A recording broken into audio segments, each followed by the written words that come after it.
God's blessings to everyone. This is a DGHradio.com news and information news update for the United States Virgin Islands, and I'm reporter DKS reporting the latest developments from across the United States Virgin Islands.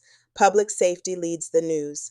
A 17-year-old was taken into custody at St. Croix Central High School after officials searched the student's backpack and recovered a fully loaded handgun. Police say the arrest followed immediate precautionary measures on campus and no injuries were reported. The minor was transported to the Youth Rehabilitation Center, pending an advise of rights hearing. Education and law enforcement leaders reiterated their joint focus on school safety and encouraged the community to report threats quickly so interventions happen before anyone gets hurt. Turning to federal developments with direct household impact, a U.S. Supreme Court stay has temporarily paused a lower court order to deliver fully funded SNAP benefits during the federal shutdown. That uncertainty puts added pressure on family budgets and on the grocers and small markets that plan around mid-month benefit cycles. Local agencies advise recipients to budget carefully and to use official hotlines for case-specific questions as the legal fight continues.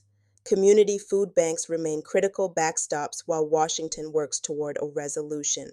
On Capitol Hill, the Senate has moved closer to ending the record-long shutdown, advancing a stopgap package that would reopen agencies while longer-term appropriations are hammered out. Even with forward motion, residents should expect lag times as furloughed offices unwind backlogs on permits, grants, and reimbursements. Employers and nonprofits tied to federal programs are being urged to document impacts now. That paper trail can be vital if reimbursement windows open after the government restarts. For the territory, clarity on federal operations will shape everything from TSA staffing to national park schedules and small business administration processing. Veterans Day observances are set for tomorrow on St. Croix in the morning and St. Thomas in the afternoon, with no separate parade this year on St. John. On St. Croix, the procession steps off at 9 a.m. near King and Market Streets in Times Square, moves past the reviewing stand, and concludes at the David C. Kanagata Recreation Center for the ceremony. St. Thomas hosts the combined St. Thomas-St. John's Parade begins at 3 p.m. along Veterans Drive, ultimately dismissing near Memorial Moravian and gathering at Franklin D. Roosevelt Veterans Memorial Park. Plan for road closures, limited parking near the waterfronts, extra time for travel, and, above all, bring water and sun protection to honor those who served. Looking ahead on the events calendar, St. Thomas will welcome the Uber Soca Cruise on Wednesday, November 19th. Thousands of soca fans are expected for a late morning street parade and an afternoon food fair near the WICO Pier. Tourism and festivals officials say the day-long celebration showcases local performers and vendors, while converting cruise day traffic into real earnings for small businesses. Residents should expect temporary parking restrictions and traffic diversions near Veterans Drive during parade hours. Community giving was on full display this weekend at Magens Bay, where the 4th annual Tunes and Tacos Throwdown rallied support for Nana Baby Children's Home. With more than 20 taco booths, a lively margarita competition, and a full slate of local entertainment, organizers called it the largest edition yet. Proceeds will help expand services to include a new program for teens, addressing a known gap in emergency placement for older youth.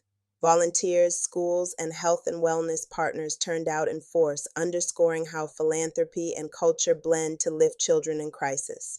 In education and culture, students and teachers across the territory were honored at the 5th annual David Hamilton Jackson and All Are We student exhibit.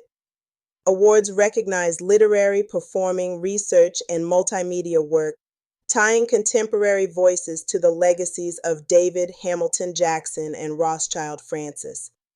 The exhibit stays open at Cane Roots Art Gallery through November 15th, with schools encouraged to book visits.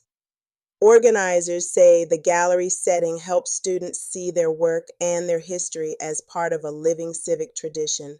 St. Croix Central High School is also inviting alumni and friends to support a school-wide culture initiative with the Ignite the SPARK Red Party on Saturday, November 22nd.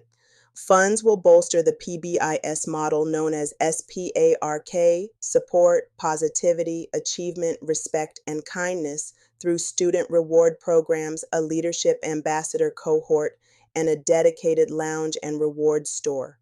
Event details include a Ruby reception, live music, raffles, a silent auction, and an all-red dress theme. The goal is simple: put resources behind the behaviors and leadership qualities that make campuses safe, welcoming places to learn. On the economic front, a Christian Stead retailer has cut pump prices, regular down to $3.79 per gallon and premium to $4.09 per gallon, after calls from policymakers for temporary relief during the shutdown.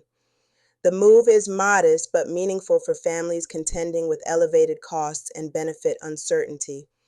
If more stations follow, transportation costs for commuters, small businesses, and delivery services could ease in the short term. Officials note the change aligns with recent rack price data that leaves room for retail flexibility while still keeping stations viable. Regional security and readiness were in the spotlight with the weekend port call of a large U.S. Navy amphibious assault ship at Frederiksted. Beyond the visible show of capability, such visits are practical opportunities to test logistics, from pilotage and tug support to crowd management and shoreside provisioning. They also deliver an economic boost to hospitality and retail, even on short stopovers. Emergency planners emphasize the value of reviewing lessons learned now, so coordination with naval assets is friction-free if the territory needs rapid assistance after a major storm.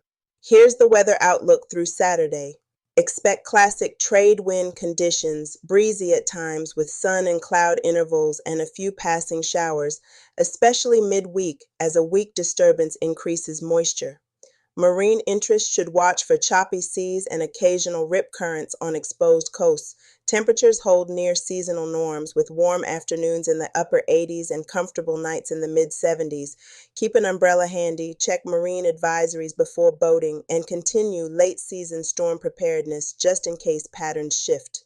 Finally, a quick community note. The Committee on Economic Development and Agriculture is set for a Monday morning hearing at the Earl B. Otley Legislature Building. Expect lawmakers and stakeholders to discuss agriculture, small business growth, and related economic priorities.